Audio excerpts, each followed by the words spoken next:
Well, hello friends, welcome back. It is event guide and course time for Princess.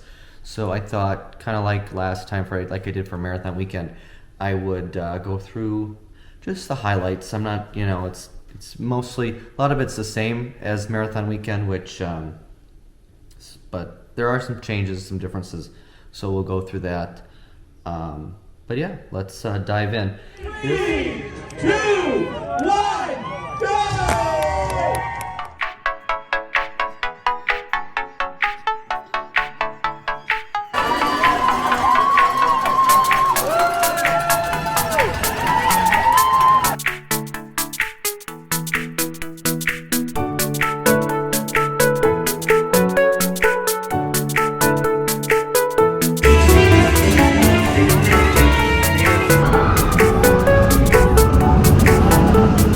This is the event guide here. As you can see, I'll also insert some screenshots and stuff. But front page, typical welcome from Farron Kelly, VP of Run Disney. And then we can get into the digital expo here, which is where you're going to find all your stuff from the expo floor, discounts, stuff like that. Run Disney Showcase, kind of just videos. This is where you can get links to playlists and then race results. Going back, we also have things like this, race sponsors like Corksicle's a race sponsor. They showcase their different products that you can find. And then you also have, just like a Marathon Weekend and I believe Wine and Dine, you have 50% off Blizzard Beach Water Park during the race weekend. So if you want to venture there. One thing, it is back. I believe they did it for Wine and Dine. They did not do it for Marathon Weekend, but this back is the discounts for Run Disney participants. You just need to show your bib or race medal. And then you can get certain discounts at select Disney Springs locations. So like 10% off food at Chicken Guy, 15% off Planet Hollywood, Polite Pig, Wine Bar George, different things like that. So if there's a certain place you want to go, shopping discounts to Fabletics, 25% off, Pandora, free engraving on jewelry. Just different things you can. It's funny though, now UGG is included, but it was just announced that it's closing, so maybe not UGG. But check out this list before you head to Disney Springs to see what you may be able to find. Outside of that, not a whole lot else. I believe Enterprise does do a discount as well. I don't know if OtterBox has one this weekend. I don't see a specific discount listed on here, but sometimes they do. But that's just kind of the general thing there. So then we can get into the weekend events. Starting, of course, with let's start with yoga, because that actually begins before the expo starts. So if you are signed up for yoga, this does take place at the Magic Kingdom on Thursday morning, February 23rd. Now, this is not something they do every race weekend. This is for Princess Weekend, and then they're doing it for Springtime Weekend. Did not take place for Wine and Dine or Marathon Weekend, but it is happening for this weekend. So like I said, Thursday at 5:30 a.m. in Magic Kingdom, right down in front of the castle and down Main Street. All participants will receive it's for 1 hour. You get a yoga mat, a bottle of water, and then you can park for free until 5 a.m. at the TTC. There's also you start to check in at the TTC at 4 a.m. Parking lot opens at 3:45. Bag check will begin at 4. You must arrive by 5 a.m. for check-in. They will not have transportation via ferry or monorail or it says just ferry, so just making, yeah. So you only can take the ferry, and then it will not be running past 5 a.m. To get you there. So there is that. One thing to note is the transportation for this event. There is transportation from resort hotels, but it's very specific compared to how the races work. So like the All-Stars, all three All-Stars are at 3:30 a.m. There's only one pickup time. So if you miss that 3:30 a.m. pickup time, you're kind of out of luck and you got to take an Uber or something else to get there. But and then each resort kind of varies a little bit. Most are 3:30, but there's like the Kidani Village pickup is 3:35. It's probably because they're doing, the bus will go from Jumbo House then to Kidani or something like that. That's why they probably say that. Same thing with Shades of Green is 3:35. Wilderness Lodge is listed as 3:40. Contemporary 3:30. Bay Lake Tower 3:30. Port Orleans, both of them 3:30. Saratoga Springs and Old Key West 3:30. Caribbean Beach and Riviera 3:30. Swan and Dolphin, I should say Swan 3:30, Dolphin 3:35, and Swan Reserve 3:40. They're probably the same bus going to all three of those as well. Yacht Club 3:30, Beach Club 3:35, Boardwalk 3:40. So again, probably same bus going to all of those as well. Pop Century and Art of Animation both 3:30. So just kind of get an idea of the transportation there. You if you know your specific resort, make sure you check that out. But otherwise, going then back to the Digital Expo, or not the Digital Expo, the events, weekend events. Then we'll go into the Expo. Day one, so Expo starts at 10 a.m. And once again, for merchandise that first day, the virtual queue will be in effect. You sign up at 8:30. So make sure you get that if you are planning to go to merchandise that first day. There's a thing on here. My head's blocking it, but there is a page on here that explains the virtual queue process and all that. There's also a thing to explain the digital waivers. That's been in use now we're in year 2 or 3 of that. So most people should get it, but if you are new, there is a whole thing to explain that as well. Then we have race bib and shirt pickup. Much like non-marathon weekend, you will have bibs will all be in one location and then shirts all in the other. So just Expo transportation begins at 9:30 from all Disney resort hotels, that is, and runs till 7:30 to get you there. On the way back, they stop running at 8:30. So just a heads up on that. Let's take a look at this. Is the merchandise. This is pretty standard setup. You have your merchandise. They'll have some photo opportunities, stuff like that. Club Run Disney, of course, gets in early. They get to go on to the second level in their lounge area, and then early merch access. The State Farm Fieldhouse is where you'll pick up your bibs. All will be on that main lower level. Each race has a section, and then because it is anniversary year, there are challenge and half marathon perfect gifts to be had. So if you are a perfect, first off, congratulations, but make sure you get those gifts. Then the Athletics Center is where the main expo happens, and this is where you also will pick up your shirts.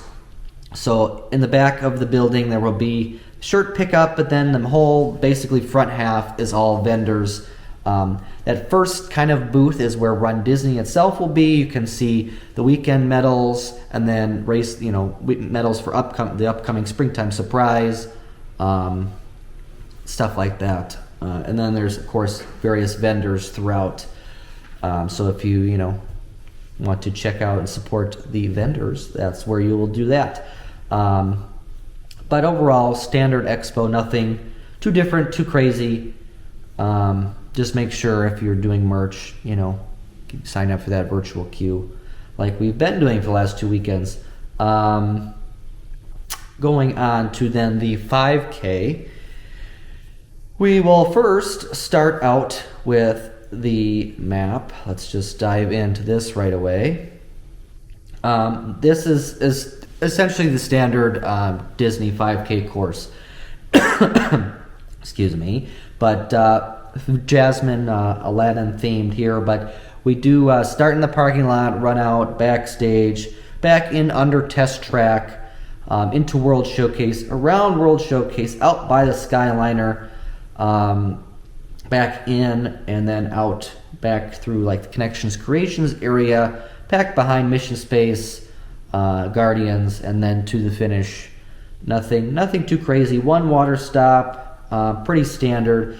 The only difference, which I'll see if I can bring up here, I'll also insert so it's probably a better view here, but there is a slight change from Marathon Weekend, and it's not, I'll insert it, but there's a slight change.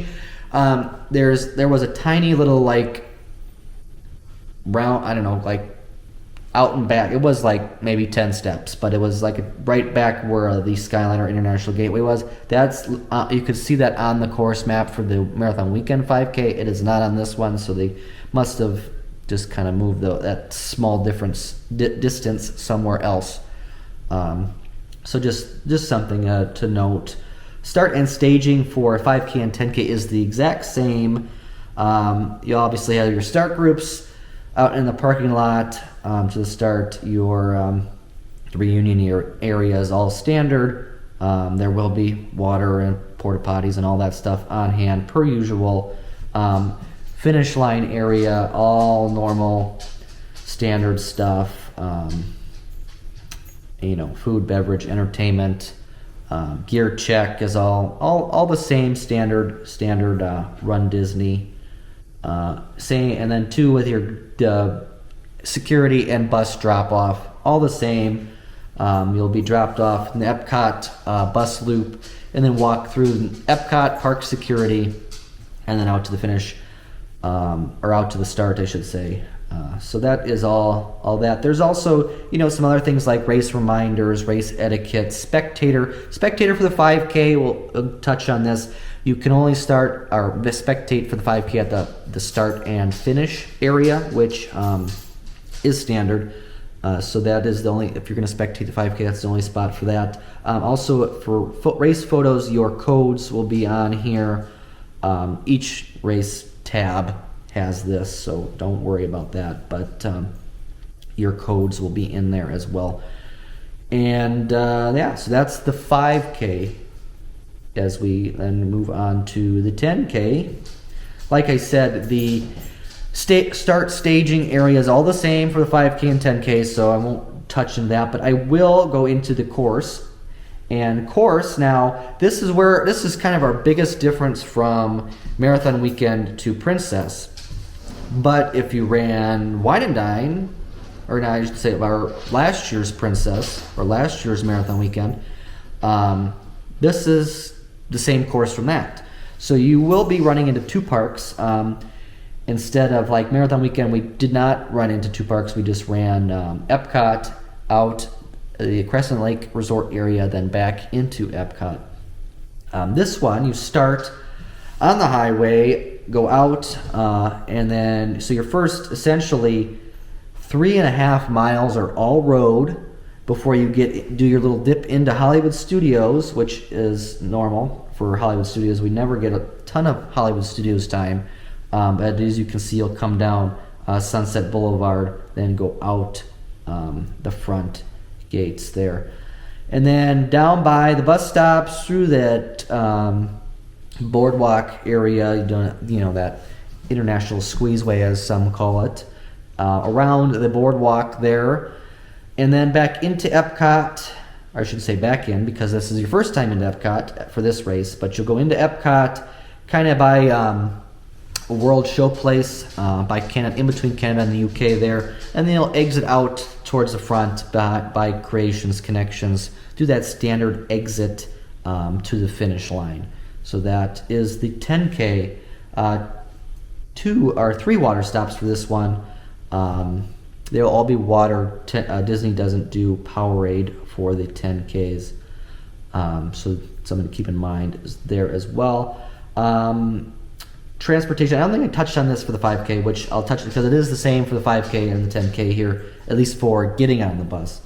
Buses start running at 3 a.m. for both 5K and 10K. They say to get to the start, they'll stop at 5. Race does start at 5, so just be mindful of that.